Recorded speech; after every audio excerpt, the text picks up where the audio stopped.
네, 지금 우리는 대강절을 지내고 있습니다. 대강절 또는 대림절이라고도 하고 그 안에서 우리가 그 강림이라는 단어를 볼 수가 있는데 강림이란 말 그대로 오신다는 뜻입니다. 영어로는 advent, 오심이라는 뜻이지요. 예수님께서 아기로 육신으로 우리 가운데 오시는 성탄절을 기다리면서 더욱더 예수님과 가까이 하고 또 경건하게 또 이웃을 더 돌보면서 따뜻하게 지내는 복된 절기입니다. 이 대강절 기간에 특별히 또 많이 듣게 되는 음악이 있는데 그 핸델의 메시아가 되겠습니다. 메시아는 구약과 신약 성경에서 예수님에 대한 성경 말씀을 이렇게 모아서 아주 멋진 음악으로 만들었는데 정말로 복되고 복음의 메시지를 잘 전해주는 그런 음악이 되어서 우리가 즐겨 듣고 있습니다. 그 메시아 일부에는 그 구약에 나오는 메시아 예수님에 대한 예언의 말씀으로 시작을 하고요.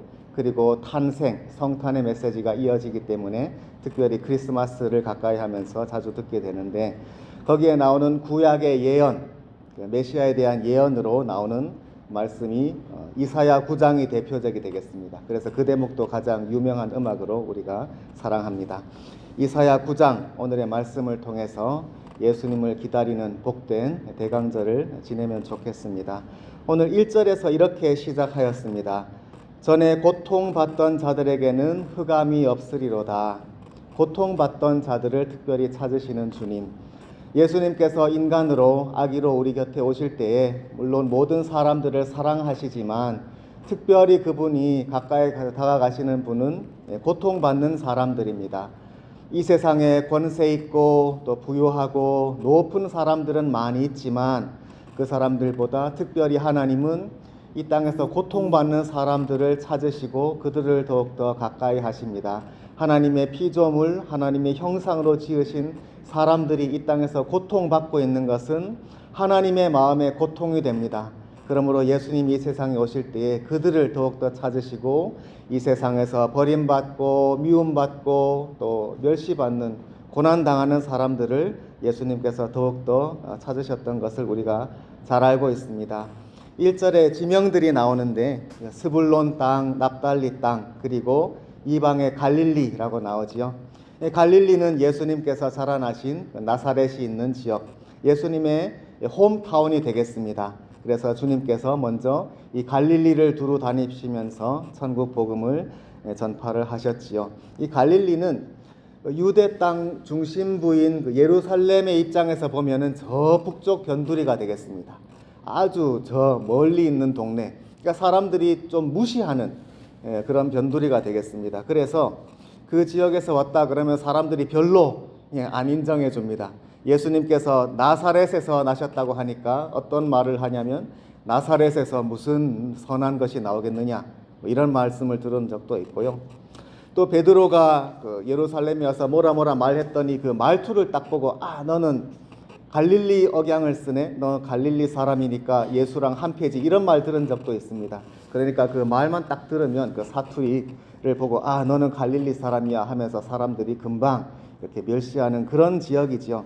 사람들은 이렇게 지역을 나누고 조건을 따지고 이렇게 합니다.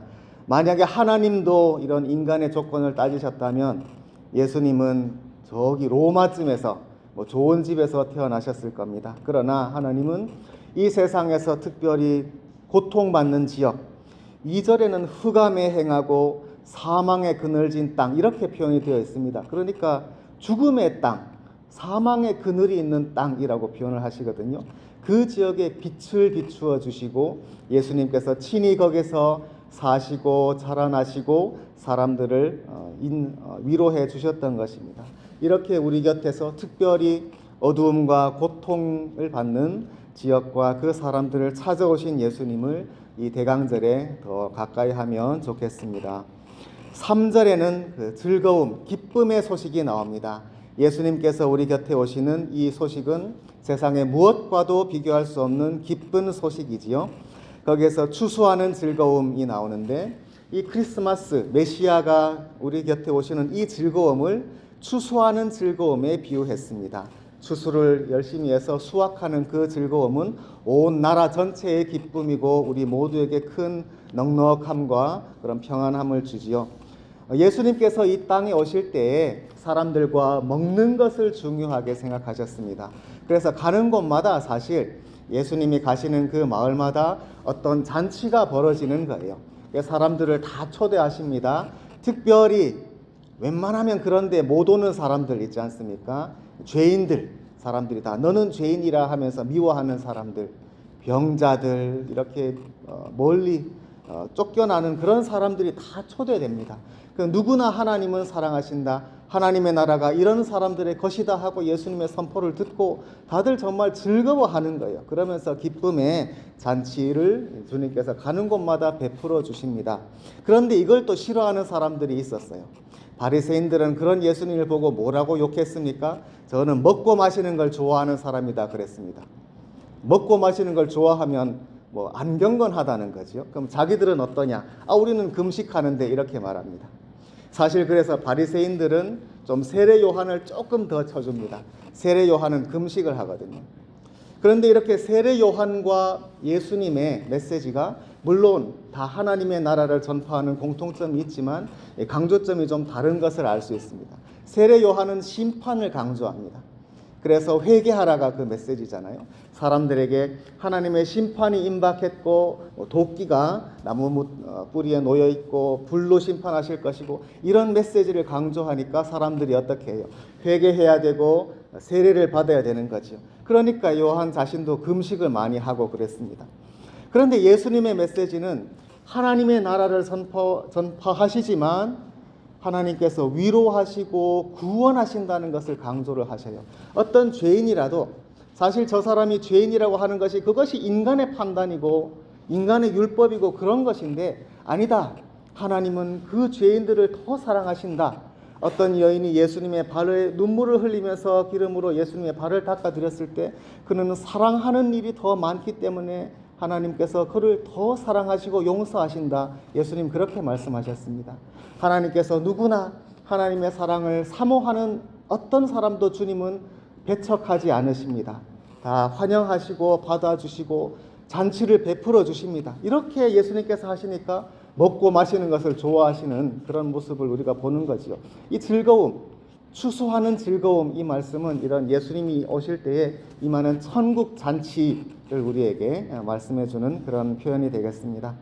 3절에 또 탈취물을 나누는 즐거움이 있습니다. 탈취물, 노량물, 이거는 그 옛날에는 전쟁에 하면은 그 전쟁에서 이기면 그 도시의 모든 그 재물들을 다 뺏는 거거든요. 그게 합법적이었습니다. 군인들이 그거를 원해서 더 전쟁에 나가는 것도 있고, 그 전쟁에서 지면 재산을 다 뺏기는 거예요. 그 탈취물인데 그거를 나누는 즐거움이라 그랬습니다. 그러니까 우리가 이거는 뭐 이상한데 전쟁에서 빼앗는 것이 그렇게 좋은 일인가 생각이 드지요. 근데 이 3절 말씀은 이 이사야 그 시대의 그 역사를 좀 알아야 될 필요가 있습니다. 이사야서에서 특별히 39장까지 가운데 가장 중요한 국제적인 사건이 있었는데 그것은 앗수르의 침략입니다. 앗수르라는 제국이 이스라엘과 유다 남북 왕국을 침략해 옵니다. 그런데 유대와 앗수르는 체급 차이가 비교도 안 됩니다. 그야말로 큰 나라, 뭐 한국과 미국이 비교가 안 되는 뭐 그런 걸 생각하시면 되겠습니다. 그런 말도 안 되는 거대한 제국이 군사력을 동원해서 쳐내려오는 겁니다. 북쪽에서. 그런데 이 앗수르는 그 옛날 역사적으로도 잔인하기로 악명 높은 나라입니다. 그래서 적들을 다 죽이고 뭐 해골을 쌓고 뭐 그런 나라예요. 그 나라가 와서 북왕국, 형제의 나라라고 할 수 있는 이스라엘이 멸망당하거든요. 그리고 남왕국도 지금 거의 멸망 직전입니다. 그래서 저 북쪽에서 밀고 내려오는데 주요한 도시들이 하나하나 다 떨어지는 겁니다. 뭐 여기로 비유하자면은 뉴욕이 적의 손에 떨어지고 그 다음에 필라델피아, 볼티모어까지 왔습니다. 지금 칼리지 파겠다고 있는 거예요. 그러면 이 워싱턴 DC는 금방이잖아요. 그런 상황이 되는 겁니다. 그렇게 모든 다른 도시는 다 떨어지고 지금 예루살렘만 딱 남아서 멸망하기 직전인 상황이 이사야가 예언하는 상황입니다. 그런데 이사야의 36장 37절에 보시면은 이런 그야말로 나라의 급박한 위기 상황에서 하나님이 천사들을 보내십니다. 그래서 하룻밤 사이에 적군을 다 멸망시키셔요. 그래서 아침에 일어나 봤더니 적군이 다 죽었고 도망갔고 나라가 구원을 받은 겁니다. 그런 기쁜 소식이 이사야 예언의 배경이거든요. 그래서 가봤더니 적들이 자기들의 그런 물건들을 버리고 갔을 거 아니에요. 그 탈취물을 나눈다는 겁니다. 그러니 이 즐거움이라는 것은 정말 말로 할 수 없는 그런 큰 국가적인 기쁜 소식이 되겠지요. 이렇게 그 나라를, 이스라엘, 유다 나라를 구원해 주시는 하나님 앞에서 즐거워하는 그 모습, 이것이 바로 메시아 예수님께서 오시는 우리들의 즐거움을 표현하는 이 3절의 말씀이 되었습니다. 4절에는 이런 표현들이 나옵니다. 멍에와 채찍과 막대기. 지금 이 유대 나라가 그 어깨에 그 무거운 멍에를 쥐고 있고 그 어깨에는 채찍으로 때리고 있습니다. 그리고 압제자의 막대기, 압제하는 자의 막대기가 있는데 이것은 뭐 때리는 막대기라기보다 어떤 그 권세를 상징하는 그런 지팡이 같은 것 있지 않습니까? 그런 표현입니다. 그런데 이것들을 주님께서 다 꺾으십니다. 압제자의 막대기 앞에서 신음했던 이스라엘의 역사는 출애굽기부터 우리가 읽지 않습니까? 이집트에서 노예 생활을 하면서 강제 노동을 힘겹게 해야 되고 말 안 들으면 채찍질하고 심지어 죽이고 이런 비참한 상태에서 하나님께서 해방시키지 않으셨습니까? 그것이 출애굽기이고 그것이 구약 전체에서 하나님이 그분의 나라를 세우시는 그 언약이 기초가 되는 것인데 지금 그 일이 이집트 때만 있었던 것이 아니라 역사 가운데 계속 반복이 됩니다. 오늘 4절에 미디안의 날 표현도 나오죠. 이거는 사사기입니다. 미디안의 날에서 또 이런 압제를 당하고 고통받고 있을 때에 그때는 또 기드온이라는 인물이 나타나고 지금은 아수르라는 나라가 쳐들어와서 이렇게 짓밟고 있습니다. 어깨에 무겁게 먼 멍에가 있고 채찍질하고 이런 압제자의 권세가 짓누르고 있습니다. 하나님께서 이것을 얼마나 싫어하시는지 모릅니다. 하나님이 이 세상에 인간을 지으실 때 그리고 사람들로 하여금 아담과 하와에게 너희는 번성하여라. 그래서 이 땅을 채워라. 그럼 이 땅을 채우는 인간들이 어떻게 사는 것을 하나님은 원하셨습니까? 하나님이 사람에게 원하시는 것이 가령 미가서 6장에 이렇게 표현이 되어 있습니다. 우리에게 원하시는 그 단어 두 가지가 있는데 의와 자비입니다. 정의와 자비 또는 인자함. 의를 행하고 인자를 사랑하고 이것이 하나님께서 우리 인간에게 원하시는 것입니다. 인간의 사회, 인간의 나라를 주님께서 허락하실 때에는 우리들이 의를 찾고 마음속에 자비를 베푸는 이런 나라를 원하셨는데 인간들은 죄를 짓고 타락하였기 때문에 서로 압제합니다. 그래서 더 강한 자들이, 더 수가 많은 자들이 군사력, 무력을 앞세워서 약한 나라, 약한 민족을 정복하고 짓밟고 자기들 마음대로 하라고 채찍질을 하는 이 압제를 하나님은 싫어하십니다. 그래서 주님께서 그 고통받는 자기 백성을 구원해 주시고 해방해 주시는 그 역사가 출애굽기부터 지금 이사야 계속해서 인간의 역사 가운데 면면이 이어지고 있습니다. 그런데 이것이 바로 메시아 예수님께서 이 땅에 오시는 목적입니다. 크리스마스를 앞두고 우리들이 아기 예수로 이 땅에 오시는 예수님, 그분께서 오시는 목적, 예수님이 무엇을 원하시는가? 이 땅에 하나님의 의와 하나님의 자비를 가져오기를 원하시는데 이 땅에서 사람들이 하나님의 원수가 되어서 이렇게 압제하고 고통받는 이 역사를 주님께서 얼마나 마음 아파하실 것인가, 그것을 돌아보는 우리들의 마음이 이 대강절 가운데 있기를 간절히 바랍니다.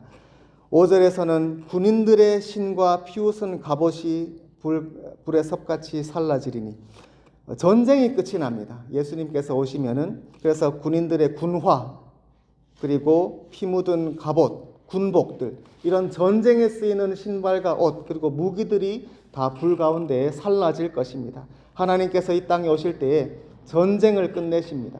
이사야 2장에 이런 아주 유명한 말씀이 있습니다.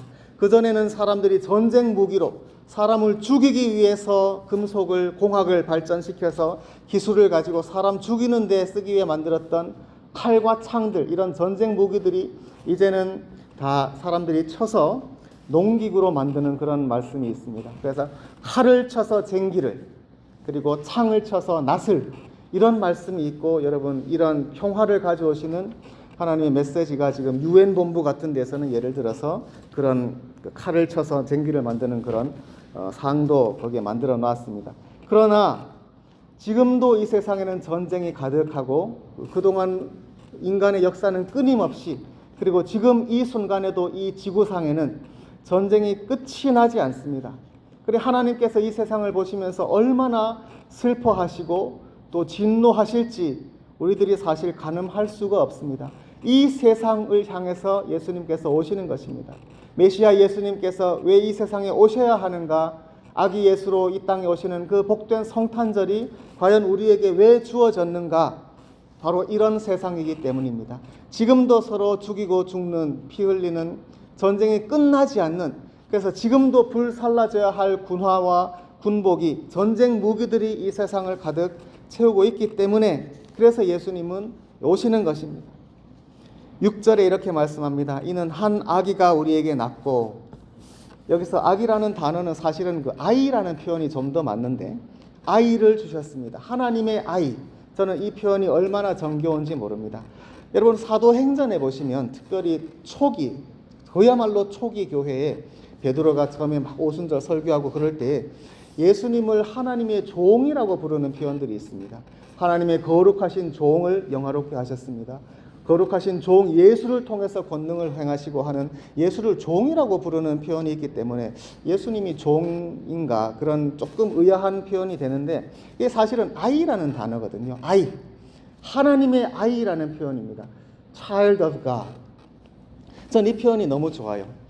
예수님께서 이제 실제로 아기로 우리에게 오셨고, 그리고 그 사역을 하시는 그 동안에도 하나님 보시기에는 하나님의 차일드죠. 우리 모두도 함께 하나님께서 자녀로 삼아 주시죠. 하나님께서 우리에게 주시는 하나님의 아이, 예수님께서 이 땅에 오셔서 그런 구원을 선포하시는데 바로 그 단어가 해당되는 단어가 되겠습니다. 한 아이가 우리에게 낳고 한 아들을 우리에게 주셨습니다.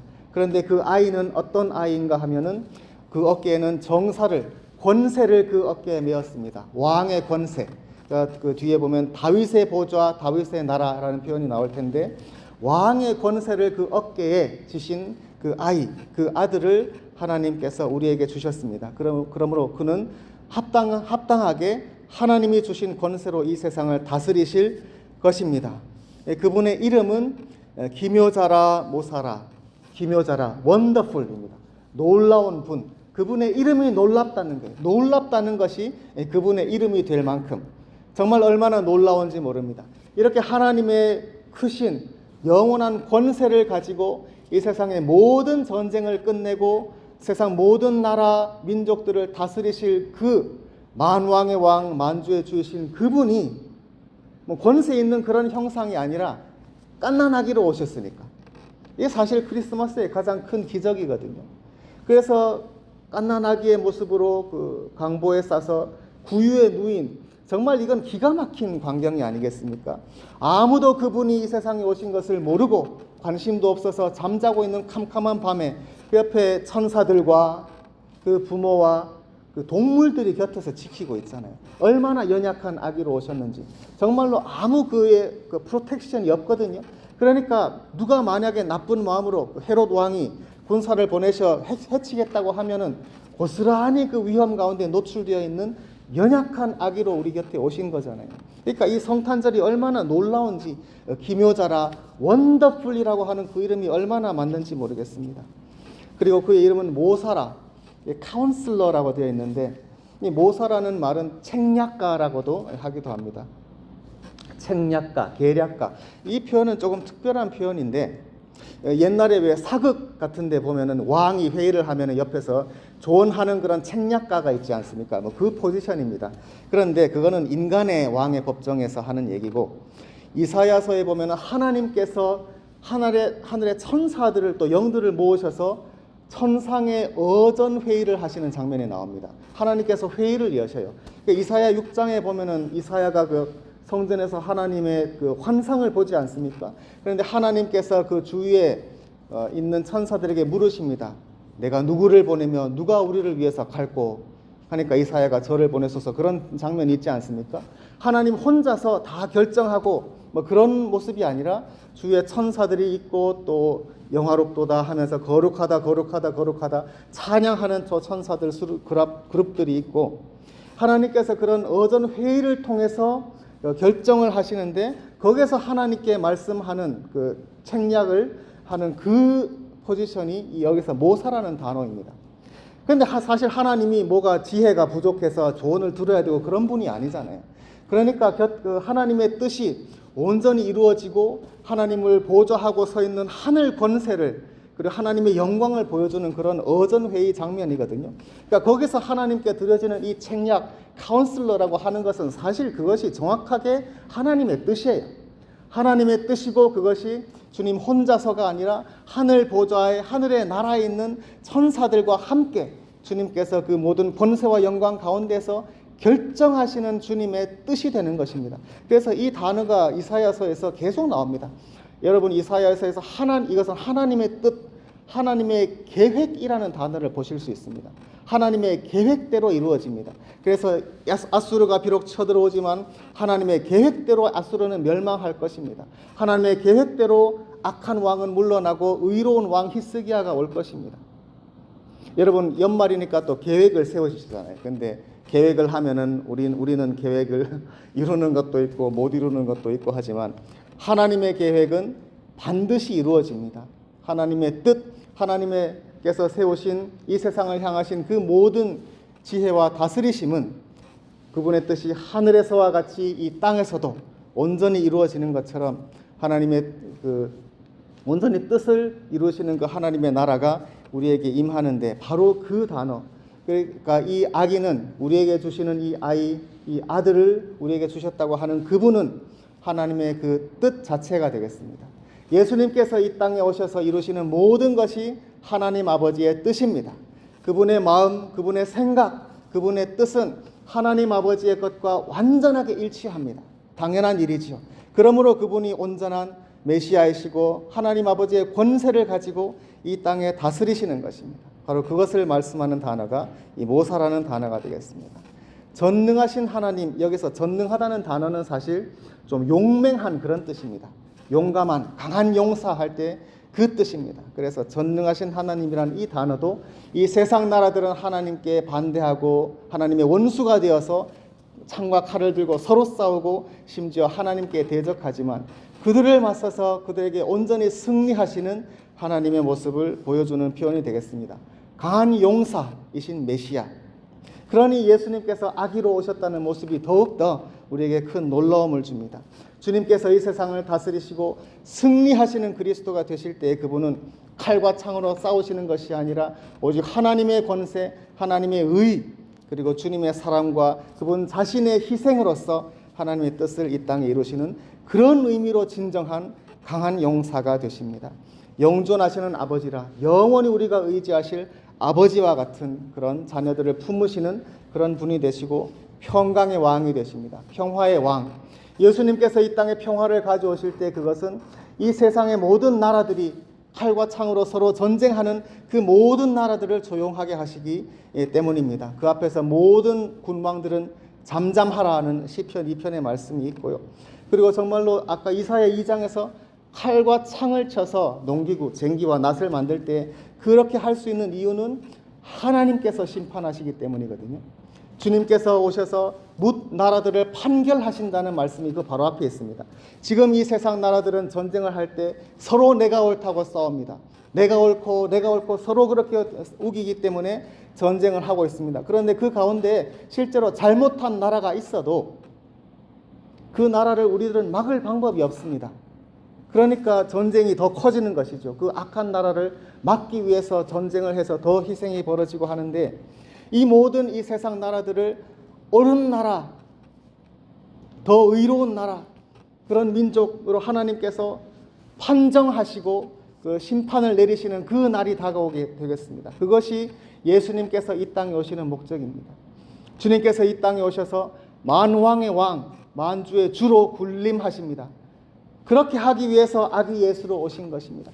하나님의 의, 하나님의 자비, 하나님의 통치를 실현하시기 위해서 온전한 인간으로서, 그러나 하나님의 모든 권세와 영광을 가지고 아기 예수로 오신 것입니다. 그리고 그분께서 하시는 일은 이 세상 모든 나라를 판결하시고 의를 행하시고 심판을 행하시고 전쟁을 끝내시면서 평화를 가져다 오시는 것입니다. 그것이 그분이 평강의 왕이라고 불리시는 이유입니다.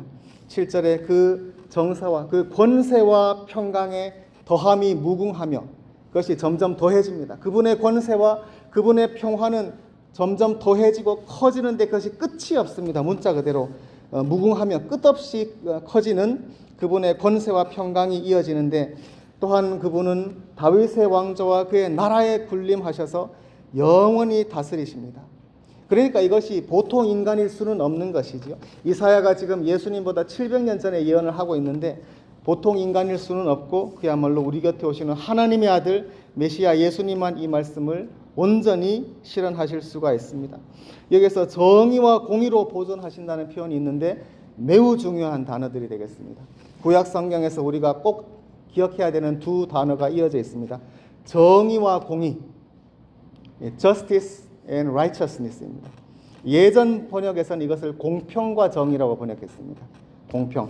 첫 번째 정의, justice라는 이 단어는요, 정의죠. 하나님의 정의. 잘하는 사람은 보상하시고 잘못하고 죄 지은 사람은 벌 주시고 하나님의 정의가 되겠습니다. 그런데 특별히 구약 성경에서 하나님의 정의는 언약에 기반합니다. 하나님께서 그분의 나라를 세우시고 백성을 택하셔서 다윗 왕조를 통해서 하나님의 통치를 실현하시지 않습니까? 그것의 원리가 하나님의 정의, 하나님의 저스티스입니다. 그 언약의 율법을 벌써 모세를 통해서 주셨습니다. 사람들이 그 언약의 말씀을 지키기만 하면은 늘 평강이 있고 풍요로운 삶을 살 수가 있습니다. 그러나 죄 가운데에서 하나님을 떠나면 언약을 버리고 죄를 좇기 시작하면 이 정의가 무너지는 겁니다.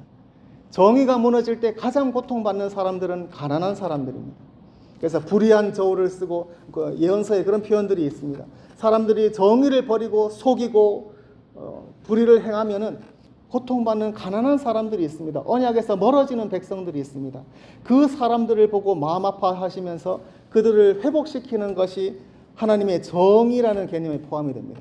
그러므로 하나님께서 정의, 저스티스로 이 땅을 다스리실다고 할 때에는 하나님의 율법, 그에 기반한 언약이 온전히 세워지는 것뿐 아니라 이 땅에서 누구도 고통받고 가난하거나 병들거나 버림받아서 눈물 흘리는 그런 사람들, 하나님께 눈물로 호소하는 그런 사람들을 하나님께서 회복시켜 주시고 구원하신다는 그런 개념이 이 단어 안에 justice라는 정의라는 단어 안에 있습니다.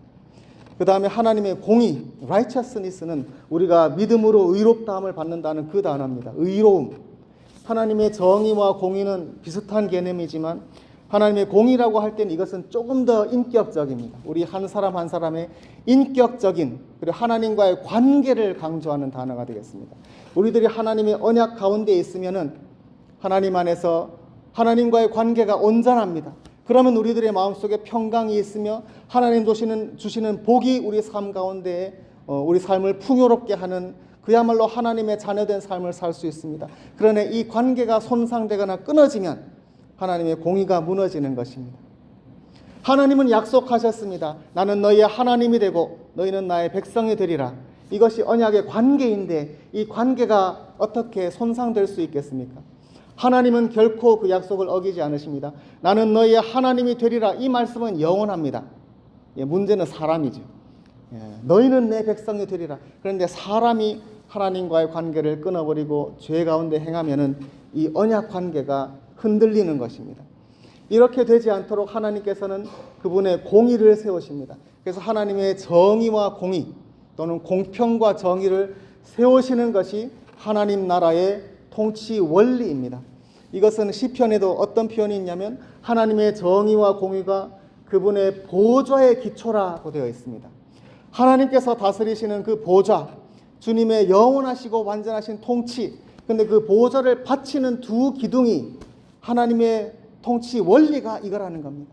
Justice and righteousness. 하나님의 정의, 하나님의 선하신 법에 기반하여서 고통받는 사람이 없는 사회 정의가 이루어지는 그와 같은 하나님의 나라, 그 가운데서 모든 사람들의 인격적이고 관계적인 하나님과의 언약이 온전히 서고 손상받지 않는 그런 나라, 그것이 하나님께서 이 땅에 세우시는 나라입니다. 그런데 지금 거의 무너졌습니다.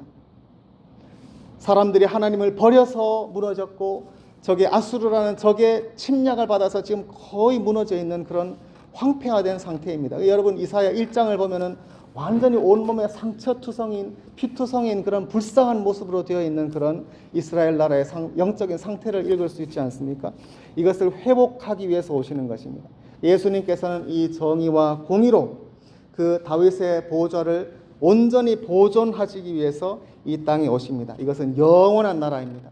지금은 우리가 그 예수님 다스리시는 이 하나님의 나라에 살고 있습니다. 우리들은 주님께서 이 땅에 오시는 이 뜻을, 주님의 정의와 공의, 하나님의 의와 그 자비를 이 땅에서 실현하면서 평강의 왕이 되시는 그분을 이 세상에 선포하는 그 사명을 우리들은 받은 것입니다. 끝으로 만군의 여호와의 열심히 일을 이루십니다. 하나님의 뜻이 이루어지는데 여기에는 특별히 여호와의 열심이라는 단어가 들어 있습니다.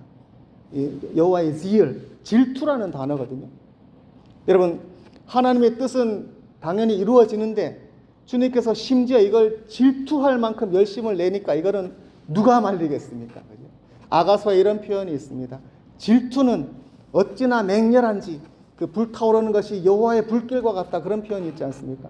하나님께서 그 불타오르는 그 질투하는 그런 열심으로 이 모든 것을 이루시겠다고 주님께서 개입하시는데 그걸 누가 막겠습니까? 이 만군의 여호와의 열심히 일을 이루시리라. 메시아 예수님께서 이 땅에 오시고 평강의 왕으로 군림하시고 온전한 하나님의 의와 자비를 실현하시고 이 땅의 모든 압제와 전쟁을 끝내시고 평화의 나라를 온 땅에 영원히 세우시는, 그것이 예수님께서 이 땅에 오시는 목적입니다. 그리고 그것을 완성하셨습니다. 교회는 그리스도의 몸입니다. 예수님께서 이 땅에서 몸으로 다니시면서 그 복음을 전하셨고 선행을 하셨듯이 지금 그 일을 하는 것이 그리스도의 몸인 우리 교회입니다. 지금 이 세상을 돌아보면 아직도 이 평화는 멀었습니다. 지금도 전쟁의 소식이 날마다 끊이지 않습니다. 이 성탄절을 맞이하면서 우리 교회가 할 일은 예수님께서 이 땅에 오신 이 뜻을 다시금 새기면서 주님께서 우리에게 맡겨주신 이 거룩한 사명, 복음을 전하고 하나님 나라와 그분의 의와 자비를 이 세상에 전파하는 그 일을 하기 위해서 우리들을 세워주셨다고 하는 그리스도의 몸된 교회가 다시금 우리 자신을 주님 앞에서 바로 세우고 관계를 회복할, 그것이 이 대강절에 우리가 해야 될 가장 급한 중요한 일이 될 것입니다. 함께 기도하겠습니다. 주님 감사를 드립니다. 주님께서 이 땅에 아기 예수로 오시는 복된 성탄절을 우리가 기다리고 주님의 오심을 기뻐합니다. 그리고 또한 겸손히 주님께서 이 땅에 아기 예수로 오신 그 뜻을 생각합니다. 하나님의 정의와 공의 그리고 자비를, 평화를 이 땅에 가져오신 예수님 너무나 감사하고 찬양합니다. 지금은 그 모든 사역을 지금 이 시대를 위해서 교회에 주셨으니 저희들 다시금 저희들의 믿음을 더해서 주님 주시는 이 귀한 복된 사명을 잘 감당할 수 있도록 도와주시옵소서. 하나님의 능력은 군사력이나 사람의 작고 많음에 있지 아니하고 온전히 하나님 뜻 안에 있으며 주님 앞에 기도하면서 주님의 의를, 주님의 말씀을 실현하는 데에 있습니다. 저희 가운데 온전히 성령님 능력을 주셔서 저희가 이 땅 가운데에 이 시대와 지역에서 주님께서 뜻하시는 것을 주님 안에서 온전히 행하고 하나님 나라를 전파할 수 있는 저희 교회가 될 수 있도록 주님 축복하여 주시옵소서. 감사하고 예수님의 이름으로 기도합니다. 아멘.